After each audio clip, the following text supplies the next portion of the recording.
galera, beleza? Como é que vocês estão, meus amigos? O vídeo hoje tá aqui em 6 partes e tem muita coisa pra gente comentar, a começar pela turma da Carreta Furacão. Nas últimas horas, saíram algumas notas muitíssimo interessantes sobre os ministros do Lula e o que eles andam aprontando. Só aquelas notícias dignas do petismo. Além disso, quero comentar também com vocês sobre uma matéria do Estadão, que agora não existe mais orçamento secreto. Agora são emendas sem transparência. Depois quero falar sobre Justiça e Segurança Pública, nomeação do Lewandowski, algumas coisinhas que saíram ao longo do dia de ontem. Ontem também tivemos aí 3 pessoas extremamente conhecidas no Brasil que tiveram seus casos ganharam algumas anulações, vamos falar assim. Depois, vamos falar sobre a direita versus a turma do Lula, o que um lado defende e o que o outro defende em termos de impostos, termos econômicos, em termos de agenda ideológica que nos conecta com aquela quarta imagem, né, pessoas, né, aquele ar assim meio de suspense, como se tivesse homens discutindo o que deve ser feito, né, um mega plano contra o Brasil, óbvio. E aí, gente, tem umas coisas que eu quero mostrar para vocês nesse tema, inclusive falar sobre uma reunião que já está sendo gestada no Brasil para ocorrer em fevereiro, que se prepara. Sabotagem é o mínimo. Aí depois tem aquelas agendas que fazem com que o Brasil não saia do lugar, siga acorrentado, e mais notícias do Brasil do Dilma, que é o Brasil que deu errado, e vamos. Hoje eu tô empolgado. Mas vejam só, já começando aqui, né?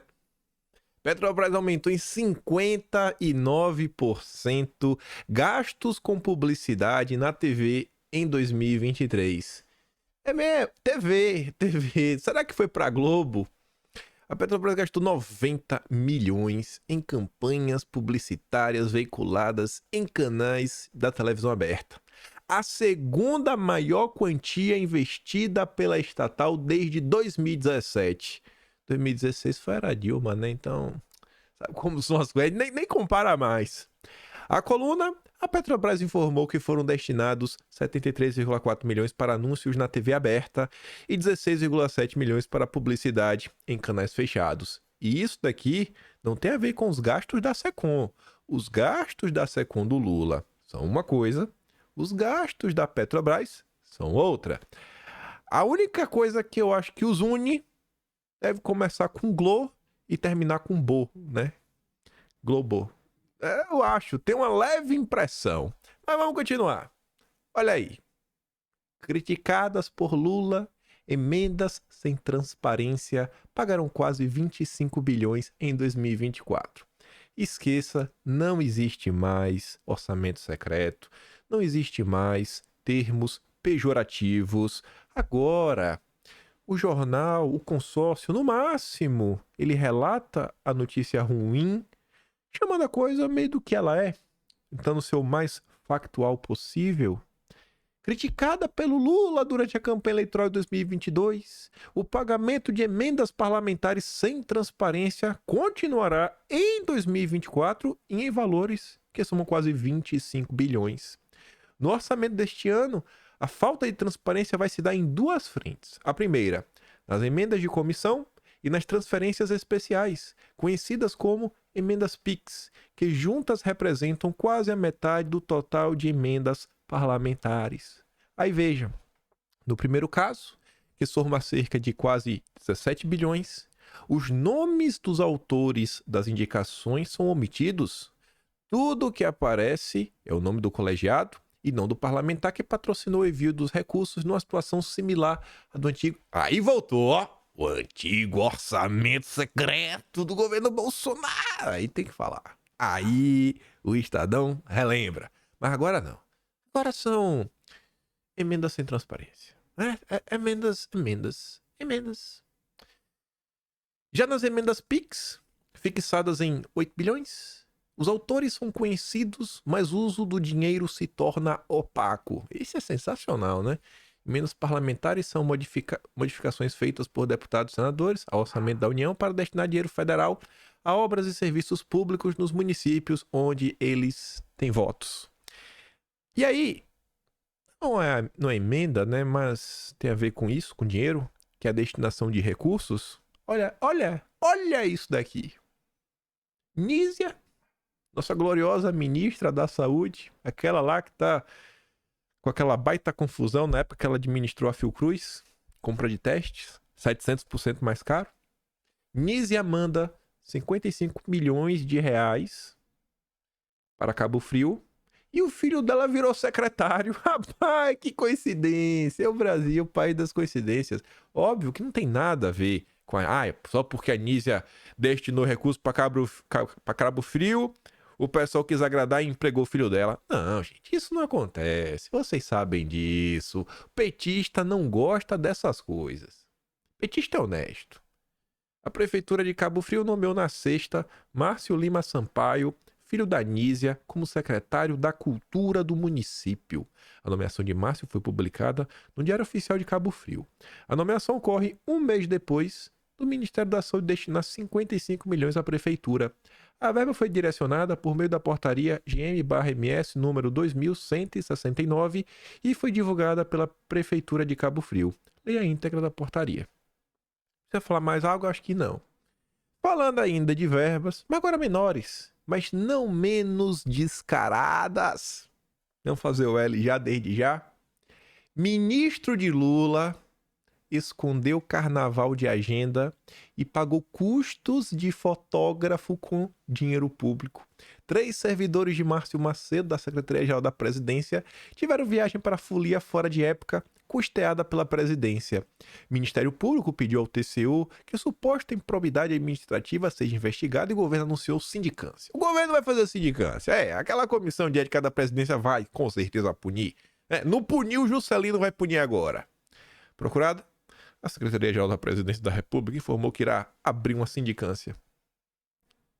O Márcio Macedo é o ministro da Secretaria-Geral da Presidência. Aí vocês querem me fazer acreditar que a Secretaria-Geral da Presidência, cujo ministro é o Márcio Macedo, ela vai investigar o Márcio Macedo. Óbvio que vai. O petista é honesto. Ali, ó. Olha ali. Olha ele. E tem foto no Instagram. Ainda foto fazendo um L. Sorrisão assim amarelo, sabe? Com aquele cigarro velho. Governo pagou assessores que acompanharam o ministro em carnaval fora de época. Passagens e diárias de funcionários que acompanham o Márcio Macedo no pré-caju são mais de 18 mil reais. Secretaria-Geral da Presidência afirma que abriu sindicância interna. Isso aí. Jogue duro, Márcio. Jogue duro, jogue duro. Se 18 mil tá pouco. Márcio Macedo é nomeado para acumular funções e remuneração. Depois de curtir um carnaval fora de época, nada melhor do que ser recepcionado em Brasília com a notícia dessa, ó. Esther Dweck, ministra da Gestão, nomeou o ministro Márcio Macedo para compor o Conselho Fiscal do Senac. Vai substituir o Flávio Dino, que agora vai para o Supremo e não pode, acumular função.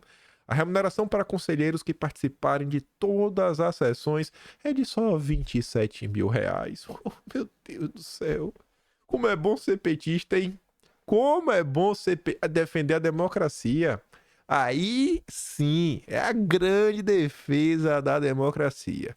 E pelo menos, depois de todas essas notícias estapafúrdias, tem uma. Finalmente o Lula nos dá uma boa notícia. Tá aqui, ó. O nosso glorioso, o melhor ministro do governo Lula. E que olha só, tô até meio preocupado. Hoje é dia 10 de janeiro. Ainda não tem escândalo envolvendo Juscelino Filho. Eu estou preocupado. Não sei o que está acontecendo com ele.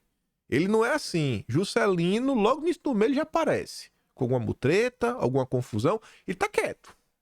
Não sei o que aconteceu. Mas menos mal, líder do União Brasil diz que Juscelino fica onde está. O Elmar Nascimento assegura que não tem possibilidade de Juscelino trocar de emprego. Ele afirmou que o Lula, o Planalto, não procurou a União Brasil para tratar da substituição de Juscelino e que o partido não pensa em nomes para o lugar do ministro. Então, tudo nos indica que ao longo do ano teremos inúmeros escândalos nas páginas de jornais, às vezes inclusive na polícia, com o nome do nosso querido Juscelino. Pelo menos isso o Lula está nos proporcionando, Muita alegria, muitas risadas. Ironias à parte, não, pior que nem dá para falar ironia à parte, Que isso aqui não tem nada de ironia. Meu Deus do céu. Enfim, Como falar sobre isso? Lá atrás, falaram, olha, O Lula, ele não devia ter sido julgado lá em Curitiba. Tem que ser julgado em outro lugar e tá descondenado. Pronto, aconteceu. Aí agora, com esse mesmo argumento, que não era pra ser na vara de Curitiba, era pra ser lá no Distrito Federal, o Vacari teve a sua condenação anulada. A condenação sobre suposto pagamento de propinas em contratos de navios sondas com a Petrobras. E o pior é que agora tem que ser realmente suposto, né? Porque foi condenado. Se ele tivesse sido condenado, aí você podia falar, ele foi condenado pelo pagamento. Mas não tá mais condenado. Aí agora é o suposto pagamento, a gente não sabe mais.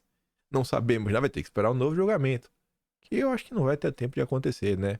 Principalmente vai prescrever. Aí o Globo também fala sobre isso. Aqui anula a condenação de ex-tesoureiro do PT, o João Vacari Neto, na Lava Jato. Abre aspas. Diante dos indícios de que houve arrecadação de valores sob a coordenação de João Vacari para pagamento de dívidas de campanha do PT no ano de 2010, afigura-se necessário, conforme a orientação da jurisprudência no Supremo, reconhecer a competência da Justiça Eleitoral para processar e julgar a persecução penal em apreço. Isso porque a questão tinha a ver com as eleições, então não era para Curitiba. E esta decisão também engloba João Santana e Mônica Moura. Tá ali, ó.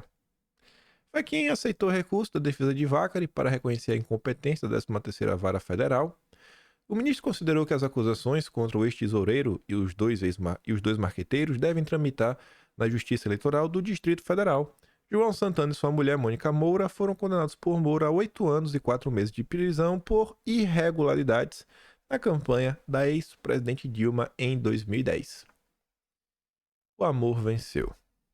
E aí, pegando esse gancho, né, acabamos de falar, Moro, lá do Judiciário, Suprema Corte, tá tudo certo aí, todo mundo já bateu o martelo, toda a imprensa já garantia que ia ser nomeado até ontem, né, ia ser anunciado ontem, não ia tomar posse ainda, mas que já ia ser anunciado ontem. Lewandowski como novo ministro da Justiça e Segurança Pública. E aí o Rodrigo Rangel, que é um cara que transita relativamente bem no judiciário, ele solta esta nota falando: Lewandowski no Ministério da Justiça, para ministros, é déjà vu de Moro com sinal trocado. E quando tá falando aqui de ministros, ele não tá falando dos petistas, não tá falando dos ministros lá do Planalto. A nota tá falando sobre ministros das cortes superiores. Sob absoluta reserva, a virtual nomeação de Lewandowski como chefe do Ministério da Justiça de Lula tem sido alvo de críticas pesadas de ministros de tribunais superiores, né, as cortes superiores, deve saber quais são. Alguns comparam o caso ao do Moro no governo Bolsonaro, só que com sinal invertido. Um desses ministros chegou a dizer durante uma conversa nesta semana em Brasília que a situação de Lewandowski é até pior, porque a maioria das decisões de Moro contra Lula e o PT foram expedidas quando a candidatura de Bolsonaro ao Planalto ainda era só um plano mirabolante no qual poucos acreditavam. Então você não conseguiria fazer nenhuma ligação entre o que o Moro fez e a eleição de Bolsonaro. Cara, ninguém acreditava que o Bolsonaro se tornasse presidente. Não dá pra falar que as coisas têm... uma coisa tem correlação com a outra. Já no caso do Lewandowski, ainda segundo o mesmo magistrado, como ministro do Supremo, o Lewandowski teria assinado uma série de despachos que favoreceram diretamente o Lula. Integram a lista decisões que determinaram o trancamento de ações penais que Lula respondia e a anulação da delação premiada da Odebrecht. Desabafo de amigo. Abre aspas. É escandaloso. Desabafou o ministro em uma conversa com colegas, lembrando ainda que, após deixar o Supremo, Lewandowski passou a advogar em favor da JBS, conhecida cliente dos tribunais brasilienses. E um detalhe, assim como outros togados que estavam no papo, o ministro que fez as críticas tem ótima relação com o próprio Lewandowski. Estas são as notícias em torno da nomeação do chefe da segurança pública brasileira. Ninguém está preocupado com a segurança pública. Ninguém não. Teve uma nota falando sobre isso. Teve uma nota. Mas é assim, é desesperador. As opções para ser número 2 Lewandowski no Ministério da Justiça. Essa é engraçada. O candidato mais forte é o Manuel Carlos de Almeida, diretor jurídico da CSN e ex-secretário-geral no Supremo, né, quando era presidido pelo Lewandowski. A CSN, né? Não vou nem falar o nome do cara lá de cima da CSN, mas eu acho que ele tá no conselhão do Lula. Entretanto, o futuro ministro ainda não se decidiu se Manuel Carlos chefiará a Secretaria Executiva, a Secretaria Nacional de Justiça, ou escamudado pelo Augusto de Arruda Botelho. Lewandowski recebeu a sugestão de manter Botelho na pasta, mas na visão do ministro, os dois não têm uma relação próxima que justificasse a escolha. E o Capelli já foi dado como certo, né? Vai passear. Vai passear na floresta. Aí veja. Esta aqui foi a única nota que eu achei em toda a imprensa brasileira, para minha surpresa, né? Na Veja, do José Casado, que está apontando essa questão da segurança pública. A manchete é a seguinte: Lula faz blindagem na justiça sem rumo na segurança pública. O governo gastou meses na sucessão ministerial, mas quase nada se sabe sobre o rumo no serviço básico de lei e ordem num país onde o faroeste é cotidiano. Na manchete e no subtítulo, já tá claro, cara. Ele não sabe nada. Quais serão os rumos da segurança pública neste país? É provável que Dino seja substituído por Lewandowski, tá certo daí. Assim, forma-se a maioria de 8 no plenário de 11 juízes no Supremo indicados em governos petistas. Sendo que eu acho que na verdade só tem 2 que você pode botar do outro lado. E olha lá. A eventual presença de Lewandowski na justiça completaria a blindagem jurídica do Planalto na maledicência da oposição. Tudo legítimo, mas e a insegurança pública? Gastaram-se meses na discussão sobre a sucessão ministerial e quase nada se sabe sobre o rumo do governo Lula no serviço básico de lei e ordem num país onde a vida vale cada vez menos nesse faroeste cotidiano. E ele está listando várias coisas. A crítica à insegurança pública tem sido unanimidade nas pesquisas de opinião. A gente também comentou sobre isso ontem. Nos 2 primeiros governos, Lula conseguiu driblar o problema, sempre remetendo à responsabilidade dos estados e municípios. 13 anos depois, o mundo é outro e a equação política mudou. A insegurança pública é um problema nacional inescapável para qualquer governo. Aí, no âmbito de segurança pública, só abrindo parênteses, a gente já volta a falar da nomeação. O Estadão, dia 9 agora, depois do final de semana, quando teve aquela tragédia com o PM lá em Minas Gerais, que o cara da saidinha, né? Com a ferramenta na cabeça do PM. Absurdo. Populismo penitenciário. Acabar com a saída temporária de presos não tornará a sociedade mais segura. Não vai, gente. Não vai. Olha, o Estadão até ao longo da nota fala, não, olha só. Você fazer isso, você pode tirar um estímulo que os presos tenham um bom comportamento. Poxa, porque se ele não tem um bom comportamento, ele não pode sair. Então ele vai ter um bom comportamento. Beleza, esse ponto a gente pode colocar, é justo no debate de ideias. Esse é um ponto do debate de ideias. Agora, como é que você ousa falar que a sociedade não vai ficar mais segura se todos os números, todas as estatísticas de todas as saidinhas mostram que as pessoas que saem sempre tem um que não volta, sempre tem um que é pego roubando, sempre tem um que é pego aprontando. É uma mentira. Todas as estatísticas mostram que isso é mentira. Se o Estadão acha que é um populismo penitenciário, se o Estadão acha que isso é uma medida ruim, cara, seja honesto. Fale desse assunto com honestidade. Não. Tem que apelar o tempo todo. Mas vamos lá. Voltando aqui. Lewandowski quer dar prioridade e linha mais dura à segurança pública. E eu juro pra vocês que eu quero acreditar que essa notícia do Guilherme Amado é verdadeira. Eu não consigo torcer contra o governo Lula na segurança pública. Eu nem tento torcer contra, né? Porque você já sabe que vai ser um caos. Mas eu realmente espero, gente, eu falo de coração, eu espero que o Ricardo Lewandowski ele consiga obter sucesso. Eu acho que não vai. Eu não tenho fé, não tenho essa esperança. Mas eu espero. Porque não dá mais pro Brasil continuar do jeito que tá. O futuro do Brasil é virar o Equador. Não sei se vocês estão acompanhando o que tá acontecendo no Equador. A turma do mal invadiu a TV ao vivo, rendeu todo mundo, o país tá entregue. Tá entregue. Nas conversas que foi tendo com Lula, o ex-ministro diz concordar com quem alertou Lula sobre focar no combate à crise de segurança pública. Assim espero. E aquela nota ali, Esse aqui, o Quem Alertou, né, a Lula, é um link para uma nota que a gente comentou no vídeo de ontem, que saiu na coluna do Guilherme Amado falando, não, eu acho que o Lewandowski não tem experiência para lidar com o tema, que era aquela velha notinha plantada para queimar o nome, né? A gente comentou no vídeo. Mas vamos lá. Assim como nós comentamos no vídeo de ontem, o Lauro Jardim deve ter lembrado da matéria que ele escreveu em outubro, né? A força de Andrei. Seja quem for o ministro da Justiça, ele segue como diretor-geral da Polícia Federal. Seja quem ele escolher para ministro da Justiça, uma coisa é certa. O Andrei vai seguir no cargo. Nem Flávio Dino nomeou e tampouco o seu sucessor fará.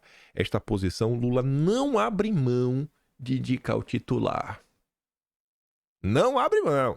Mas, rapaz, se fosse Bolsonaro, hein? Já estavam gritando que era interferência na PF. Andrei foi coordenador da equipe de segurança de Lula na campanha. Mas o povo não reclamou do Ramagem exatamente porque o Ramagem fez a segurança, é Bolsonaro, é amigo da família, pode, não sei o quê, amigo, interferência. E também tem a confiança irrestrita de Janja. Uai, não, mas o Ramagem, ele tem ali a confiança dos filhos de Bolsonaro. É a mesma coisa, mas agora ninguém reclama. Ai. E aí, só porque a gente pegou aqui o gancho da Janja, sai essa nota aqui que é interessante. Eu fico de cara como as coisas estão acontecendo, né? O PT realmente virou um puxadinho do Partido Democrata. O termo trabalhador, né? Trabalhadores, Partido dos Trabalhadores, não significa mais nada. O PT tá mais parecido com o PSOL hoje em dia. O Socialismo e Liberdade também não diz nada. Mas enfim, o Ministério diz que a ANL deve se filiar ao PT em breve. Aí ela diz lá, né? O Ministério da Igualdade Racial afirmou que a ANL deve se filiar ao PT no começo desse ano. A Janja deseja emplacar a ANL como vice de Eduardo Paes na reeleição à Prefeitura Carioca. Essa é a turma que vai enfrentar o Ramagem. Aniele Franco e Eduardo Paes. Questionada sobre a eventual candidatura de Aniele, né? A pasta disse que a ministra está honrada com o reconhecimento. E sobre a candidatura, a ministra fica honrada que seu trabalho esteja sendo reconhecido. Não, é um trabalho muito bom. Muito bom. Deve ser por causa daquela viagem, né? Pro jogo de futebol que a assessora dela foi demitida. Nossa, baita. Deve ser também porque a Aniele tem proximidade com essas ONGs internacionais, tipo Open Society do Soros. Trabalho muito bom, muito bom, muito bom. E aí, pra gente começar a falar dessa diferença de abordagem, a visão de mundo, entre a turma da direita e a turma da esquerda, a gente vai começar até falando sobre o Rio de Janeiro. Eu vou voltar. Carlos, ele compartilhou uma imagem, vou até mostrar aqui a imagem para o texto dele fazer mais sentido, onde o deputado estadual do Rio de Janeiro, o Anderson Moraes, coloca até uma notícia da Globo, tá ali ó, pesquisa. Mais da metade dos bares e restaurantes do Rio de Janeiro não registram lucro. Dados de novembro apontam para as dificuldades do setor no final do ano passado. Aí Anderson Torres diz, Anderson Moraes, setor de bares e restaurantes, principal empregador e gerador do primeiro emprego, cambaleando. Mas, segundo Pokémon, estamos no caminho do pleno emprego. É o mundo de Nárnia. Aí o Carlos fala, jura? E olha que o Fique em Casa, que a economia a gente vê depois, acabou. Aí o Carlos começa a comentar o seguinte. Há 3 anos, durante o Fique em Casa, redigimos e apresentamos um projeto de lei simples, que, no entanto, seria de grande valia para os negócios do Rio de Janeiro. A proposta obrigava a prefeitura a se reunir com os empresários e comerciantes com alguma antecedência para discutir o fechamento dos negócios durante o lockdown. Olha só, o Carlos não estava propondo nenhum projeto de lei para impedir o fecha tudo. Era só para, antes da prefeitura decidir fechar, cara, senta aqui com os empresários. Veja como era brando e de boa. Vai ter que falar, nossa, o Carlos podia ter sido mais incisivo, né? Podia ter sido mais direitoso. Isso garantiria aos empregadores alguma antecedência em suas cadeias logísticas e menores prejuízos ao patrão e ao empregado. Porque o cara vê o seguinte, olha só, a gente vai ter que fechar tal período. Aí o cara fala, pô, vai ter que fechar? Pô, se a gente vai ficar fechado, eu não vou vou comprar isso, eu não vou comprar aquilo outro. O cara deixa de comprar algumas besteiras. Às vezes, você pensa em restaurante, carne, beleza, o cara bota lá no freezer, uma coisa ou outra. E produto perecível? E frutas, verduras, legumes, vai congelar? Por mais que bote na geladeira, não dura muito tempo. Tem coisa que é fresca, que é do dia. Então, assim, às vezes o cara fica perdendo. É um prejuízo que o cara às vezes pode evitar. Cara, pelo menos avisa. Pra ele não comprar o que não precisa. Aí, né, 2 semanas após a apresentação dessa proposta, empresários cariocas foram ao legislativo buscar ajuda nesse mesmo sentido, para que a Câmara apelasse ao prefeito para que os setores econômicos fossem avisados com alguma antecedência sobre os fechamentos. Exatamente o que o cara tinha proposto. Infelizmente, como muitas outras propostas que apresentamos, o projeto foi derrotado por ampla maioria no plenário da Câmara, com a liderança do governo Eduardo Paes, o PT, o PSOL e os amiguinhos de sempre, que comem no mesmo prato, argumentando que isso causaria entraves ao executivo e não ajudaria a conter o problema de saúde. Cascata grossa, mentira cretina. PT e PSOL, em especial, queriam que os negócios quebrassem e os empregos fossem perdidos, pois, do contrário, como o Estado Papai poderia controlar todos os aspectos da vida das pessoas se lhes dá o que comer, sem subtrair sua liberdade, que vem com emprego e independência. E, sei, hein, na era Bolsonaro, eu não duvido que o PT jogasse contra para causar desemprego só para colocar a culpa em Bolsonaro. Aí o Carlos encerra falando, pois bem, mais de 400 mil empresas fecharam no Brasil. O grosso desse número, sem dúvida, estava no Rio de Janeiro. Uma breve olhada na cidade, nota-se rapidamente os vazios assustadores, criando com o número de comércios fechados. É de se imaginar quantas empresas poderiam não ter fechado se a proposta fosse aprovada e posta em prática. Quantos empregos deixariam de ir pelo ralo? Hoje vemos muitas empresas que não fecharam, tendo dificuldades em se manter com as portas abertas. Por quanto tempo? E os empregos? O brasileiro não come emprego, né? Não, deve ter muita importância. Tem método. Aí, gente, veja isto tudo, né? Tudo isso daí que a gente tá comentando. E olha, em relação à esquerda como um todo. Quantas vezes vocês já viram, cara, um deputado de esquerda, estadual, federal, governador, sabe, de esquerda, não precisa nem ser do PT. Não, vamos aqui, olha só, estamos lançando um projeto para as pequenas e médias empresas, isso, aquilo, outro. Ou tá com isso no discurso. O discurso desse pessoal é o tempo todo, não. Essas elites, é o tempo todo tratando como elite, como uma burguesia, assim, para um bando de fascistas que votam em Bolsonaro. E aí você vê o que tá acontecendo. Um quebra-quebra na indústria nacional. Enquanto a turma da direita, na maior parte do tempo, tá sempre se preocupando com é o pequenininho. É o pequenininho. É o cara que tá lá, cara. Quem tem um bar, restaurante não é o empresário bilionário, é o pequenininho. A turma do Lula tá preocupada com conselhão, com PAC verde, com isso, com as novas linhas de crédito sustentáveis do BNDES. É a emissão de títulos verdes soberanos em Nova York. Ocupação do PT. O PT é o puxadinho das oligarquias. O PT, o partido, não é dos trabalhadores, é das oligarquias. Este é o PT. Aí você vê. Olha aqui. Cadê a preocupação com o pequeno? Lula pediu que Pacheco negocie desoneração com Haddad. O Congresso derrubou e o Lula foi lá e enfiou um MP. O Lula quer aumentar o custo para você ter um funcionário. Aqui é a desoneração da folha de pagamento. Não, Pacheco, conversa aí com a Haddad, pô. Temos que aumentar, temos que cobrar mais imposto do pobre. Se o pobre perder o emprego, é o problema dele. Dá o Bolsa Família. Assessores do Planalto afirmam que o pedido do presidente chegou a Pacheco e que a intenção do Pacheco em conversar com a Haddad antes de derrubá-la é um aceno a Lula. É o descarado Pacheco. Aí você vê. A carta na manga do governo Lula caso o Pacheco devolva o MP que desfaz a desoneração. A direita sempre preocupada com o pequeno. E qual a preocupação da esquerda? É carta na manga. É pra quê?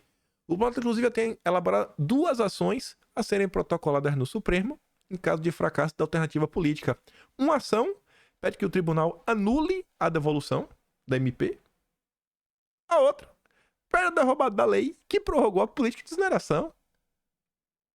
Perdeu no legislativo, apela pro judiciário. Esse é o Lula. Aí, ainda coisa. E olha só. E ainda joga pro mercado. Pra fazer a pressão dos seus amigos banqueiros, né? Para os banqueiros entrarem em campo gritando. Fazenda admite mudar a meta fiscal se alternativas à desoneração da folha caírem. Aí a turma fala, não, temos que ter o déficit zero, tem que fazer isso, tem que fazer aquilo outro. Vocês querem isso daí? Vocês aí do mercado querem isso? Querem o déficit zero? Então façam pressão para pequeno empresário, né, pagar mais. Pagar mais na folha. O Ministério da Fazenda admite alterar a meta de déficit zero caso se esgotem todas as alternativas para compensar a renúncia de receitas com prorrogação até 2027 da desoneração da folha de pagamento. Para que não seja preciso chegar a essa situação, a equipe econômica defende a reoneração gradual da folha salarial e ameaça recorrer à justiça caso a MP, né, que trata do tema, seja derrubada no Congresso. Agora, a coisa mais simples a ser feita nem passa pela cabeça do PT, que é cortar gastos. O PT não quer cortar gastos. Se tivesse cortado o gasto, estava tudo resolvido. Não quer. Tem que ter cabide de emprego para amigo, para isso, para aquilo outro. Aí, eu acho que isso daqui também mostra as diferenças entre a esquerda e a direita. Relatório da ONU prevê desaceleração da economia brasileira em 2024. Esta notícia circulou bem ontem. Vi várias pessoas postando. Mas a turma da direita tem que, às vezes, sair um pouco da manchete. Porque a notícia é mais interessante se você vai além da manchete. Porque a ONU é uma... a ONU é descarada. Eu ia usar uma palavra mais ofensiva. A ONU é descarada. Aí você vê o que a CN tá comentando, né? A ONU fala o seguinte, olha, a economia vai desacelerar. E aí ela vai falando que, olha, o Estado tem que garantir que vai ter o dinheirinho, né? O Estado Nacional tem que ter um dinheirinho. Aí, diante dessa desaceleração, a ONU sugere que a região, no caso é a América Latina, que é o que está falando na nota, precisará redobrar esforços para reduzir a evasão fiscal. Evasão fiscal, gente, é pessoas que deixam de pagar imposto. É dinheiro indo embora, sabe? É dinheiro que deveria ser arrecadado, tá sendo pelo ar. Pega, Haddad. Pega, Haddad. E atualizar os sistemas tributários. Como é que atualizar os impostos disso? Para atender às suas necessidades de financiamento, né? Para o Estado, para o governo do Lula conseguir fechar a conta, tem que impedir que qualquer dinheirinho... Tem que tirar de tudo. Ah, o pipoqueiro ali, rapaz... Tá ganhando 3 mil reais vendendo pipoca. Uai, ele não tá pagando imposto de renda por quê? Bora dar um jeito aí de ver todo mundo. Faz aí uma matemática. Recebeu no Pix, não importa se recebeu de... Vamos fazer aqui, peraí, pô, tu tá comprando um monte de coisa. Você deve estar recebendo dinheiro, né? Porque o que você comprou aqui em produto não fecha a conta. O leão vai pra cima de você. É isso que a ONU tá defendendo. A ONU tá defendendo que o governo Lula ache... Não só o governo Lula, a América Latina como um todo, ache novos meios para aumentar mais impostos e aumento de arrecadação e mais controle para lidar com a desaceleração econômica. Rapaz, é muita maldade, gente. É muita maldade o que tá acontecendo no mundo. Não, sério mesmo, velho. E aí fica jornalista tratando a ONU como se fosse a melhor coisa do mundo. Eles olham pra ONU, é como se fosse o céu. É como se fosse a palavra divina. A ONU não faz nada de errado. A ONU não defende nada de errado. Se a ONU defende uma agenda, essa agenda tem que ser colocada em prática. Porque só tem pessoas lá de muito bom coração, todos são de extrema esquerda, né? Tem que ouvir tudo que a ONU manda.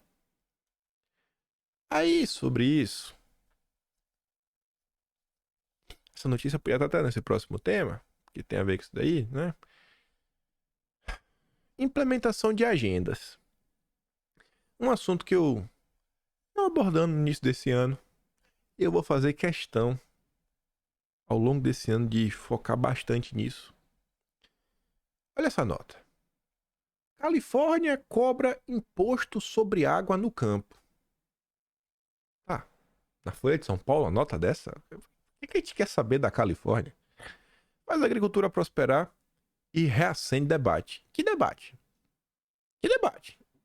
Ninguém quer saber desse debate. Ninguém tá preocupado com isso. Aí você vai ver o nome do autor. Coral Davenport. Não me parece brasileiro. Não acho que é um jornalista da Folha de São Paulo. Aí você... Primeiro parágrafo. Normalmente a Folha de São Paulo, ele coloca em negrito o nome da cidade. Nome da cidade. Mas aqui não tem o nome da cidade. Watsonville, Estados Unidos. Pô, essa nota tá... Realmente, né? Pô, mas ele tá falando de Califórnia. Só que aí depois vem, ó, barra. The New York Times. Opa. A Folha de São Paulo pega uma nota que saiu lá fora, traduz e coloca o seu jornal. Quantas notas são publicadas diariamente? Washington Post, New York Times, The Economist, Financial Times, AP, AFP. Quantas notas são publicadas por dia? Bloomberg. Quantas? Por que a Folha de São Paulo escolheu logo esta nota? Por que a Folha de São Paulo escolheu logo a nota sobre cobrar imposto sobre água no campo? Vocês vão entender que água é essa, né? E que, olha só, você cobrou imposto. Olha que manchete descarada. Você cobra imposto e faz a agricultura prosperar. Não faz sentido. Não importa. Você vai, cara, peraí. Como é que o Estado aumenta o imposto que o agricultor tem que pagar e a agricultura cresce? Mas não faz sentido. Normalmente você vê um comércio prosperar quando o Estado reduz os impostos. Aí sobra mais dinheiro para fazer mais investimento. Como é que você tira mais dinheiro do campo e o campo fica mais rico? Não... E reacende debate. Aí eu fui lá entender que história era essa. Que água do campo é essa?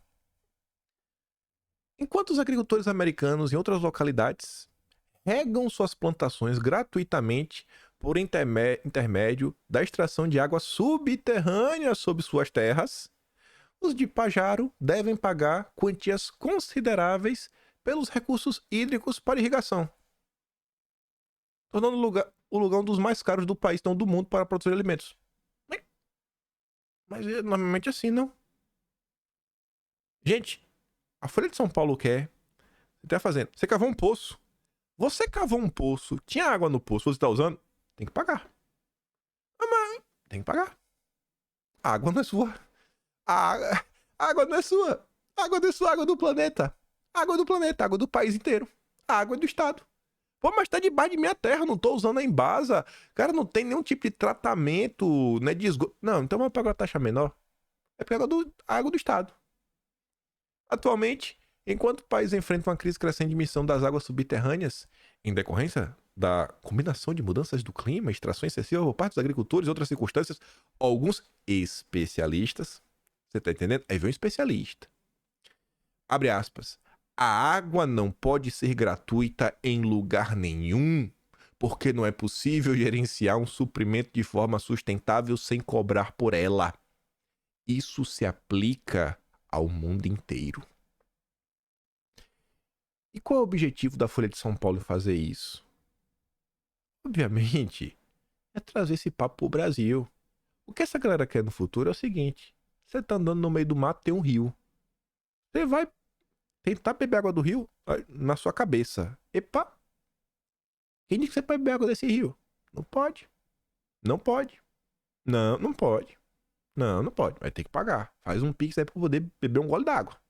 Faz um pix pra beber um gole d'água.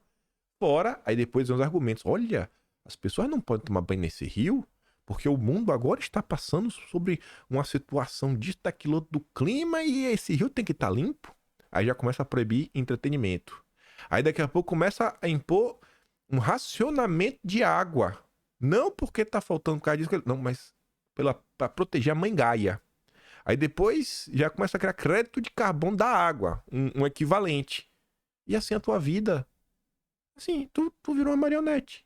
Daqui a pouco dia tu vai... O único direito que tu vai ter é ficar num tanque, um negócio em tua boca pra tu ser, né, alimentado, viver em estado vegetativo, tipo Matrix. Aquele filme já deve ter visto. E aí, obviamente, a Folha de São Paulo traz para importar uma agenda e enfiar este tipo de assunto na cabeça do brasileiro. Aí eu te pergunto, você acha que isso funciona ou não? Vamos mostrar? se isso funciona ou não, como vocês devem saber, a Folha de São Paulo tem o espaço dos comentários. Eu sempre gosto de ler os comentários dos assinantes da Folha de São Paulo, que são pessoas de esquerda. Ali, ó. Comentários para: Califórnia cobra imposto sobre água no campo, faz a agricultura prosperar e reacende debate. Olha o primeiro. Eu só vejo tudo caminhando para um desastre sem precedentes. Imagina a cabeça dessa Cristina Rocha de Oliveira. Ela vai pro trabalho e fala: rapaz, eu vi uma notícia na Folha de São Paulo, a água tá acabando. Temos que ter uma coisa. E aí começa. Não vai ser uma nota, gente, que vai mudar as coisas. Vamos pegar o mercado de crédito de carbono. A discussão começou nos anos 70. Foi muito debate. Foi aprovada no passado. Aqui é a mesma coisa. Reacendeu o debate. Misael Dias. Aqui o agro é pop. Ele tá sendo irônico. E ele ganha um comentário do Paulo Augusto respondendo ele: aqui o agro é ogro. Aí já vem de baixo, ó. Edilson Borges. Por aqui temos uma proto-legislação. Pronto. Esse daqui fez exatamente o que os donos do mundo querem que ele faça. Cobrar por mudanças da legislação para começar a cobrar um imposto na água sobre todo mundo. Aí seu Zé não, vamos pegar um nome diferente. Seu Expedito tem uma roça lá em São José, do lado de Feira de Santana. Teve 9 filhos. Aí seu Expedito tem um poço de água. Tá, a vida é simples, rapaz. Simples. Come o cuscuzinho de manhã, que tem, planta os aipim. Aí agora o seu Zé vai ter que pagar um imposto sobre a água. Por quê? Porque o Edilson Borges quer. E a Folha de São Paulo tá importando um agente internacional para enfiar a goela abaixo na cabeça do brasileiro. Essa é a lavagem cerebral que a imprensa faz. É uma nota que vem com DNA lá de fora. E são os mesmos jornais. A Folha de São Paulo só publica New York Times, Washington Post, Economist, Financial Times, AP, AFP, já falei Financial Times, e Bloomberg. Esses 7. Aí tem a Reuters também. Reuters, esses 8. O tempo todo isso. Aí, aprofundando um pouco mais nessa questão de como a esquerda faz para fazer uma lavagem cerebral na cabeça das pessoas, eu vi esse tweet aqui, esse card bem interessante, que a Gringa Brasília fez agora no dia 9. Ela fala assim, ó. Eu discordo já nesse primeiro título, como ela se refere, né? Os principais movimentos sociais do Brasil, incluindo a CUT e a UNE, infelizmente recebem doações via fundações estrangeiras. Eu não acho que eles sejam os principais. Se você olhar em termos de tamanho, pode ser os maiores, tem muita gente, muito petista. Mas enfim, é inacreditável, mas esses importantes movimentos brasileiros estão agora dando prioridade para a pauta clima SG, que vem do exterior e não nos beneficia. E olha que engraçado. Interessante mesmo a forma como ela construiu isso. Ela colocou ali o card dela, né? A maioria dos movimentos sociais, incluindo CUT e UNE, recebe doações via fundações estrangeiras e segue o roteiro ditado por elas, promovendo a pauta, tipo que a Folha de São Paulo fez. Aí veja. Primeiro, como é que funciona? O grande capital, as corporações internacionais, os donos do mundo, mas ela bota ali o governo dos Estados Unidos e aliados, os globalistas, vamos botar assim, promovem a pauta Clima SG para o seu benefício. Ela coloca ali alguns órgãozinhos que em tese fariam isso. O Fórum Econômico, né? O F, a ONU, o FMI, o BID, grandes corporações. Descarbonizar, justiça climática, vamos avançar isso daqui, redução das emissões. 2. Aí esses grupos financiam as grandes fundações que disseminam e promovem essa pauta. Esses grupos, eles não têm tempo de ficar fazendo o meio de campo com as ONGs. A função deles é pensar em maldades e promover encontro entre si. Aí eles decidem as maldades, pegam as pautas e falam, pronto, bota pra frente. Quem vai colocar pra frente é o intermediador. Se esse pessoal é o atacado, vamos pensar, esse pessoal é o atacado. Aí você tem o grande distribuidor. Na verdade, esse pessoal é a fábrica. Pronto. Esse é sempre a fábrica. A fábrica é de ideia malvada. Aí da fábrica, você tem as distribuidoras, que pega para vender para os grandes atacadistas. Os distribuidores são o quê? Oak Foundation, Open Society, Lumière, que são as WWF, e por aí vai. Aí 3. Essas fundações estrangeiras, essas ONGs, financiam o ICS, Instituto Clima e Sociedade. Então, os centros de distribuição agora passam para os atacadistas, que depois vai vender para aquela bodeguinha da esquina, a mercearia, o supermercadozinho de bairro. Aí tá ali, o ICES, por sua vez, faz doações para vários movimentos sociais, que aí é o carinha do bairro, é o cara que às vezes vende no metrô, vende no sinal, que irão também apoiar a pauta Clima SG. Aí quem é que tá na frente do ICES no Brasil? O ICES foi fundado por Ana Toni, ex-diretora-geral da Fundação Ford, e hoje, secretária de Mudanças do Clima no governo Lula. Aí tá ali, né? Para se ter uma ideia de quanto grande capital está investido na pauta do clima, em 2023, ano passado, o ICES recebeu só da Oak Foundation 5,4 milhões de dólares. Multiplica por 5, 25 milhões de reais. Aí veja, ela foi atrás ali ver as doações do ICES. O ICES recebe 25 milhões da Oak Foundation e o ICES, né, financia projetos. Ela colocou aqui 2 projetos que o ICES está financiando. Um da CUT e outro da UNE. A da CUT, energias renováveis. Para engajar as entidades sindicais das regiões Norte e Nordeste do Movimento Nacional de Transição Energética e Industrial Justas, nesse processo, fortalecer a CUT no Movimento Internacional de Transição Justa no continente americano. Duração, 18 meses.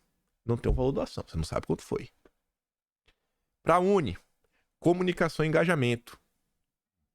Tendo em foco o protagonismo da juventude que vive na região e a elaboração de uma carta a ser apresentada às candidaturas nas eleições de 2022, a UNE propõe a realização do Encontro dos Estudantes da Amazônia com o propósito de refletir sobre os danos causados ao bioma amazônico e debater quanto às medidas necessárias para o desenvolvimento econômico sustentável da região junto aos estudantes. Duração um mês, foi 2021.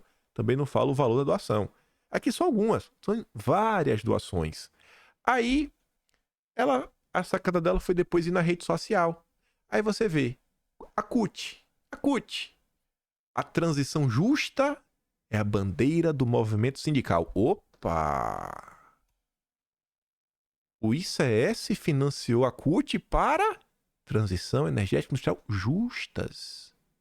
Fortalecer a CUT no movimento da transição justa. Transição justa, rapaz. Olha só. Quem paga a banda escolhe a música. Aí o outro. Como a classe trabalhadora está inserida nas políticas ambientais e climáticas. Para enfrentar a destruição dos últimos anos, o governo federal tem atuado na agenda ambiental nas perspectivas de desenvolvimento sustentável e de baixo carbono. Quem paga a banda escolhe a música. Aí vem a UNE. A UNE está presente na COP28, evento que promove discussão de impactos e ações para combater a crise climática. Daqui traçaremos novas estratégias para a preservação ambiental e justiça climática. Em 2024, nossa caravana Clima de Futuro vai falar sobre a necessidade a agenda climática ter prioridade nas nossas lutas. Você vê como é que essas agendas elas são inseridas na sociedade brasileira? Essa agenda identitária, essa agenda do woke, de eu me... Isso foi a mesma coisa. Se a gente for lá para trás, na década de 80, 90, for atrás, a gente vai encontrar esse mesmo processo.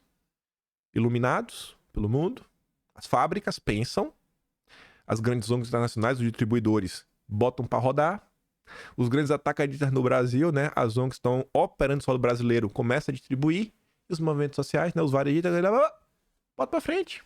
É assim, gente. É assim que a coisa funciona. E tem um monte aí de gente boca aberta aqui. Lula. Há décadas, os movimentos sociais do Brasil, MST, MTST, sindicatos, ONGs, etc., recebem doações direto ou indiretamente das fundações estrangeiras que representam os interesses dos globalistas, vamos falar assim. Open Society, Action ID, USAID, Fundação Ford, Bow, Oak, etc. Isso, na minha opinião, infelizmente, compromete todos esses movimentos sociais, que hoje, como podemos observar, estão seguindo a cartilha de Washington e apoiando as políticas da pauta Clima SG 2030, que o time globalista, né, UF, Fórum Econômico, FMI, BID, ONU, etc., está implementando em todo o globo. A situação agora é ainda mais grave, pois as fundações não estão só influenciando o governo, mas foram nomeadas pelo governo Lula para cargos importantes e estão legislando e governando. Você tá certa, Binha. Você tá certa. Sabe por quê? Olha aí. Estão legislando. Após reclamação de Stedley, governo amplia raio de influência do MST. Tá, mas você falou que tá legislando. Mas a notícia é sobre isso. Há notícia sobre isso. A Secretaria-Geral da Presidência da República criou um grupo de trabalho com a finalidade de coordenar iniciativas para promover a participação social no G20. Tradução: Ongueiros no G20, sob a tutela do Lula. O governo escolheu 7 representantes para compor o grupo, sendo um deles a secretária nacional de Diálogos Sociais da Presidência, a Kelly Mafó, como mostrou Veja, que liderou como coordenadora nacional do MST em 2016 a depredação da fazenda do coronel João Batista de Lima Filho, amigo do então vice-presidente Michel Temer. Caberá a Kelly, essa grande líder do MST, e a outros 6 membros formular políticas sociais para o G20. Uma das políticas do G20 do Lula como meta é a regulamentação das redes a nível internacional, que a gente comentou ontem. Quem paga a banda escolhe a música. Lula é uma marionete. Em outra frente, o governo prestigiou Sem Terras ao nomear um de seus coordenadores para compor na condição de suplente o Comitê Interministerial do Programa Nacional de Conversão de Pastagens do Ministério da Agricultura. O escolhido é o militante Gilvando Santos. A gente lá também representa o Sem Terra, mas não é ligado diretamente ao MST. Aí, tem mais. Já falando em G20, quando eu vi essa nota, eu falei, nossa, que reunião bacana.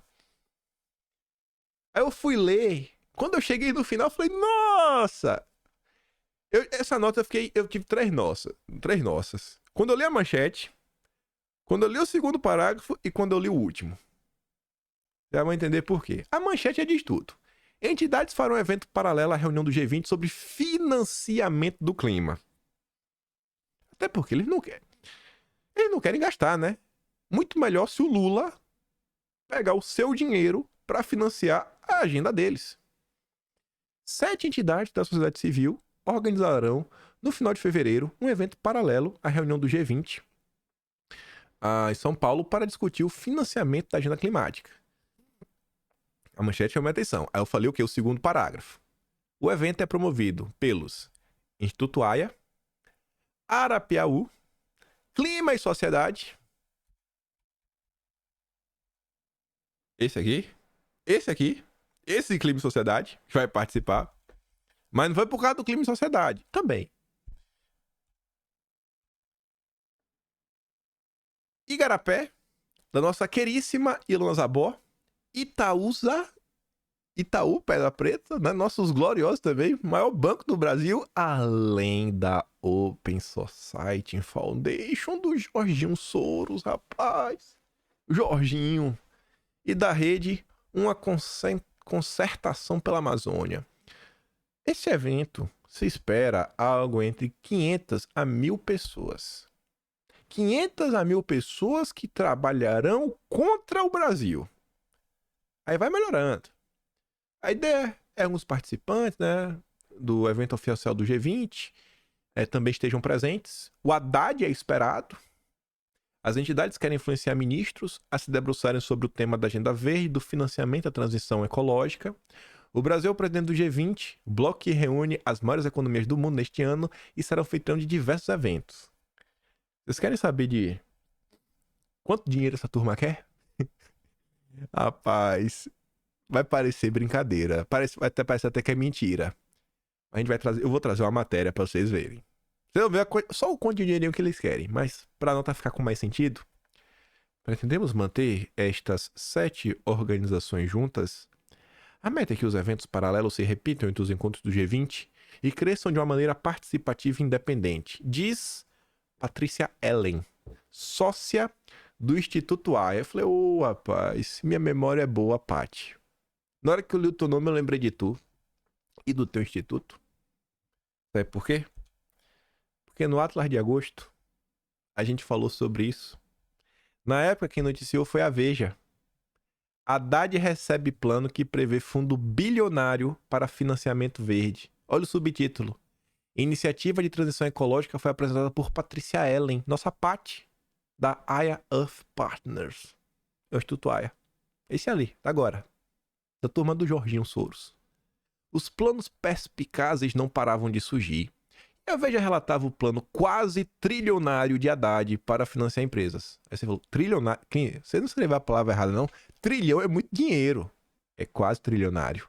Patrícia Ellen, abre aspas, porque tá na Veja, da Earth Partners, levou recentemente ao ministro da Fazenda, Fernando Haddad, um plano de transição ecológica que prevê, entre outras ideias, a criação de um fundo para financiamento verde, que é o que eles vão discutir agora em fevereiro, que explore créditos fiscais de empresas estimados em 800 bilhões de reais.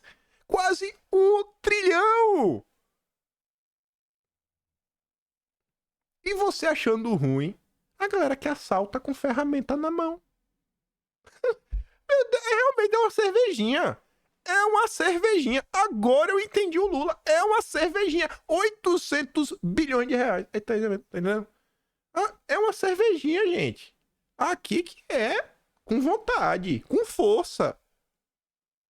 A ideia é que o governo avalide os créditos como garantia, o BNDES administre o fundo e o país tem uma linha barata de financiamento e transição ecológica. A coisa tá avançada mesmo. Vai ter evento agora em fevereiro. Para começar, eu quero financiamento verde. Quem iria redigir os requisitos para as empresas poderem ter acesso a esse financiamento? Quem era essa organização que poderia levar tal proposta ao Ministério da Fazenda? E aí, para responder sobre isso, no Atlas, a seguir, que foi o que a gente comentou em vídeo, tem aqui, né, os parceiros da AIA. Bradesco, Pacto Global, que é o Observatório da ONU no Brasil, para ver como é que tá o avanço da agenda DSG, Instituto Igarapé, Instituto Alok, né? DJzinho, ó, SOS Mata Atlântica, o lead do Dória, iFood. Só a galera do amor. É por isso que o Dória se desculpou com o Lula, né? Rapaz, o Dória também. O Dória é esperto, viu? Eita, Dória esperto. E aí, o Instituto Igarapé, que é parceiro, vai estar na reunião. Vocês já viram. A Elona é aquela que tem a foto com o Soros, quando ele veio lá, né? Na casa do FHC jantar. E aí, quando a gente comentou sobre isso em outubro, nós tínhamos essa imagem. Essa é a nossa gloriosa Patrícia Ellen. Bonita, muito bela, sorridente. Como também não sorri, né? Ao lado do nosso Klaus Boca de Mosquito. Olha, Ave Maria, o careca mais desgraçado desse planeta Terra. Esse cara aí é quase o anticristo. Tá ali com a Elona Zabor. E sabe que evento foi esse que a Aya participou? Foi o Fórum da Competitividade. Aquele evento que ocorreu no mês de maio de 2023. A gente comentou até recentemente, no final do ano. A gente fez um dossiê sobre isso, dossiê competitividade. A gente também tinha comentado em maio. Tá registrado nos Atlas da Vidas. E quem capitaneou esse evento foi o Arnaldo Jardim, aquele cara que junto com Lula tava no jantar do Grupo Esfera no final de dezembro para falar do PETA, que é um programa aí de transição ecológica, que vai ter também uns fundos aí, etc, uns financiamento verde. E em março de 2023, nosso grande grupo aí, a Frente Parlamentar da Competitividade, abraçou o mercado de carbono como sua prioridade. E quando foi aprovado, o Arnaldo Jardim matou no peito e falou, é nossa. E essa mesma Frente da Competitividade é também um dos grupos que mais influenciou nas discussões da reforma tributária ligadas à agenda verde. Olha como as coisas se conectam.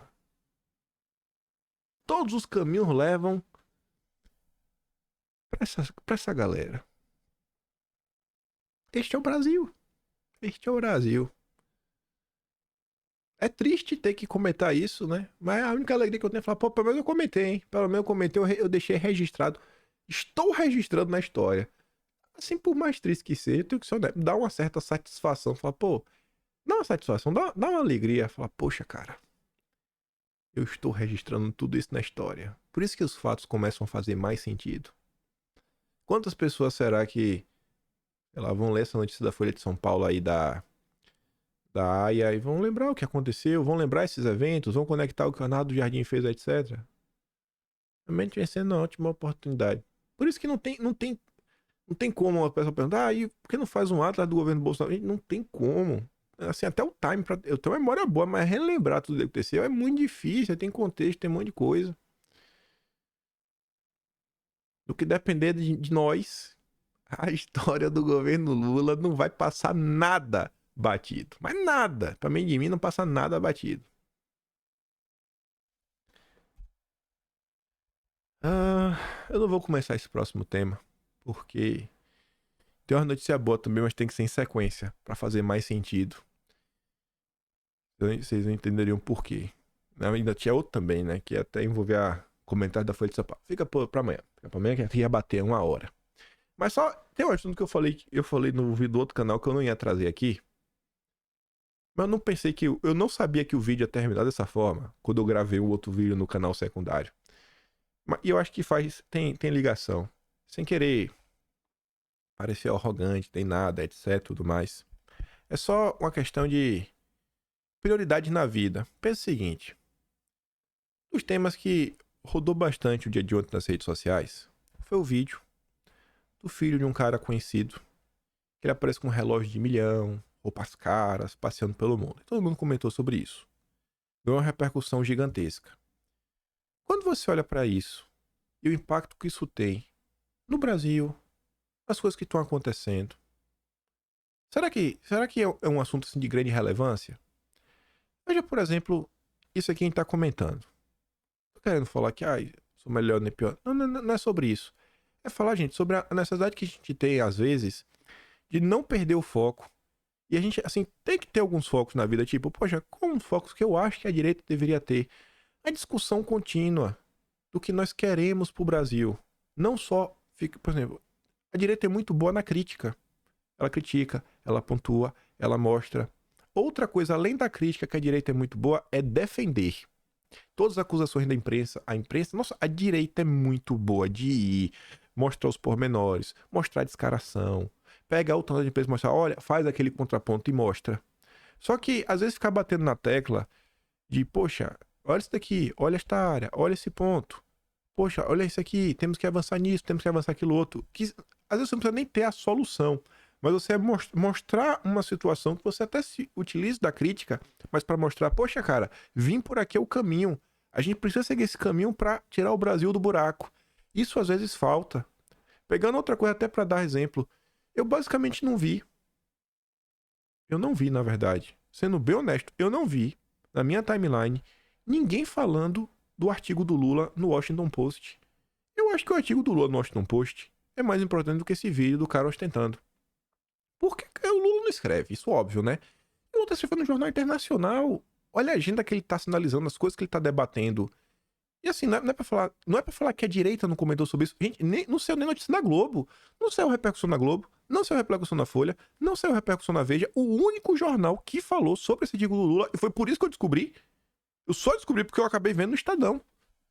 Beleza que a imprensa também ajudou, né, etc. Mas vejam como assuntos que eles têm, assim, uma certa densidade maior, ele pode te levar a um certo aprofundamento. Muitas vezes eles ficam relegados em segundo plano.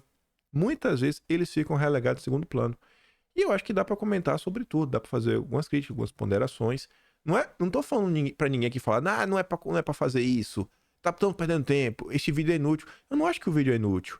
Eu acho que um vídeo como esse, o cara ostentando, principalmente aquela galera que se preocupa muito com o uso do dinheiro público, a galera elegeu com o dinheiro do fundão, que é aquele cara que critica que acha que não. A direita não pode usar o fundão, só a esquerda, tem que deixar tudo pra esquerda. Esse cara vê um vídeo desse, ele se impacta. Às vezes é o diferencial para ele criar uma birra de vez com a esquerda. É importante esse vídeo. O que eu falo é só o seguinte: como muitas vezes assuntos que eu acho que são importantíssimos para o Brasil, eles não têm o mesmo engajamento. Eles não têm o mesmo engajamento. Reflito só sobre isso. E é isso. Não quero ficar aqui mais perdendo tempo de vocês, nem ficar falando. Não é pra falar que tá certo ou errado, é só realmente assim, uma reflexão pra gente tentar colocar um pouquinho a mais. Se gosta do meu trabalho, não ficou com raiva de mim e quiser me ajudar mais um pouquinho, pode estar no meu canal. Tem um botão de valeu, tem um peito na descrição e tem o Atlas Brasileiro, o maior registro historiográfico de todo o primeiro ano do governo Lula. E dia 15 saiu de novembro. E no próximo mês, eu garanto que o de dezembro, textualmente, vai estar muito melhor. Zerão. E é isso, gente. Compartilhe o vídeo. Volta amanhã. Aquele grande beijo, abraço, tamo juntos. Valeu, meus amigos. Fui!